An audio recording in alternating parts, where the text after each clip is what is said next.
We're gonna practice a chant, and then we're gonna get this march on the streets. We're gonna go to a destination whose importance will become clear very quickly once we get there. It's a short walk, won't take us very long, but it's there that we're gonna hear from 5 speakers while we all have lunch. Sound like a plan? Yeah. Okay, so allow me to introduce myself. My name is Yogi Acharya. I'm an organizer with the Ontario Coalition Against Poverty. And I'd like to welcome all of you to Allen Gardens, a park that is no stranger to poor people and their resistance, and will continue to be a place where poor people gather. Now, as we gather here today, simultaneous actions are underway in Quebec City, in Montreal, in Sherbrooke, in Rouyn-Noranda, in Rimouski, in Granby, in London, in Edmonton, and very soon, in a day, actions also happening in Gatineau and on the 25th in Vancouver. This is a Pan-Canadian Housing Day of Action. And I'd like to begin our action by acknowledging that we're gathered here today on the traditional territories of the Huron-Wendat, the Petun, the Seneca, and most recently, the Mississaugas of Credit River First Nations. And we always say this land acknowledgement at the beginning of every OCAP march, rally, or event to declare our solidarity with struggles for Indigenous sovereignty and self-determination.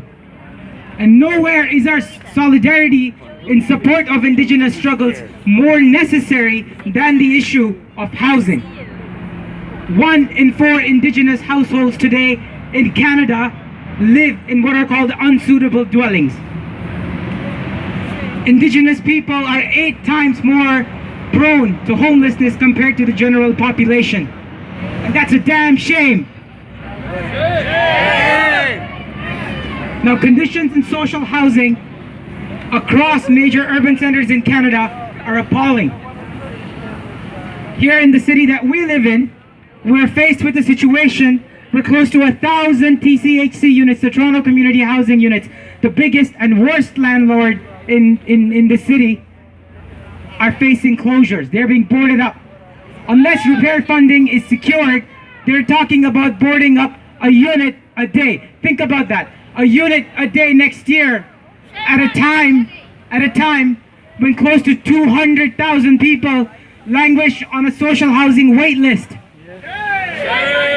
At a time when the time it takes for people to get a unit that's in shambles, the time it takes for people to get a unit that's in shambles is nearly 10 years.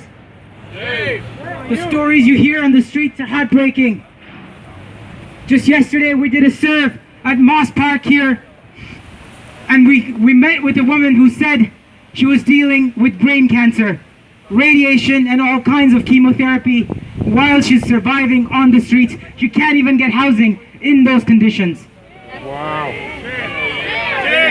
But conditions aren't simply bad in social housing. State-sanctioned gentrification, the moving in of massive condos and luxury urban redevelopment at the cost of low housing developments is on pace in neighborhoods all across the city. Just this morning, people occupied King and Dufferin, the site of the latest city-sanctioned gentrification, where a massive condo is going up in Parkdale as the infrastructure that poor people in that neighborhood depend on is being eroded. Now today, in response to all of this, poor people's movements have, for many years, demanded a national housing strategy as the bare minimum plan in place to deal with the severe housing crisis that we find ourselves in today. And today, Trudeau will be in our city to announce this plan.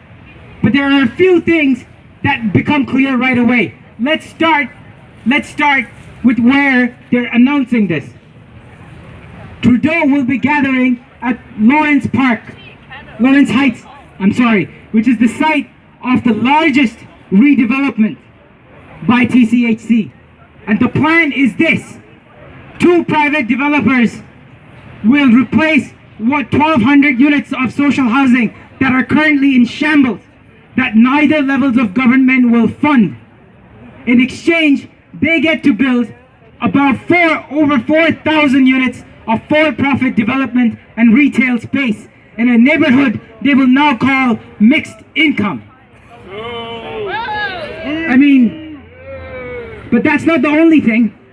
We don't know the details of the announcement yet, but they've leaked a few key things in the media. Two pieces of information which I think is important for all of us to know about. They announced, for example, that they're going to create 100,000 affordable housing units. Sounds promising on the surface, except when you consider that there are 100,000 households waiting in Toronto alone for social housing. But wait, those 100,000 units aren't even social housing. They're calling them affordable units. But you know what the definition of affordability in this city and across this country is?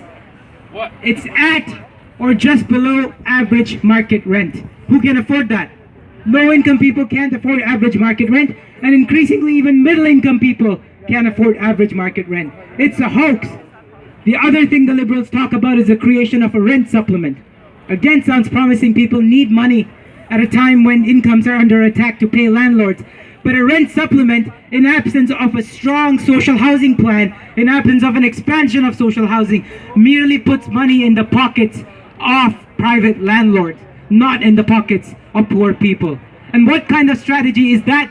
To give money to landlords in an already inflated rental market instead of securing stable and secure housing for low-income people, which can make a substantial difference. And let's all remember, while they talk and gloat about Canada's return to housing and say that the federal government is back and is here to stay, let's all remember who took Canada away from housing in the first place. 21 years ago, it was the government of Jean Chrétien, who after being elected on a platform they call the Red Book, who after being elected by promising a series of progressive housing initiatives, downloaded the responsibility for federal housing onto the provinces. We all know what has happened since. The provinces downloaded onto municipalities, and now when we talk about a housing crisis, when we talk about social housing, all three levels of government play this revolting game of political dodgeball, with no one willing to pick up the tab of fixing housing and expanding it. And that is the kind of hypocrisy that none of us here will stand for, and that is what we're gathered here today, and that is why people across this country are gathered to call on this liberal hypocrisy and demand social housing now. We demand that the Liberals spend the $11 billion that they've committed to housing within the next 2 years, which is the only time they have actually control over spending. So let's all join together, let's march, and let's demand housing, and let's end with a chant which will say along the route. And the chant is this. It's a variation on a chant many of you who've come to OCAP events will know. It's this: we're hungry, we're angry, we have nowhere to stay. Stop the war on the poor, make the rich pay.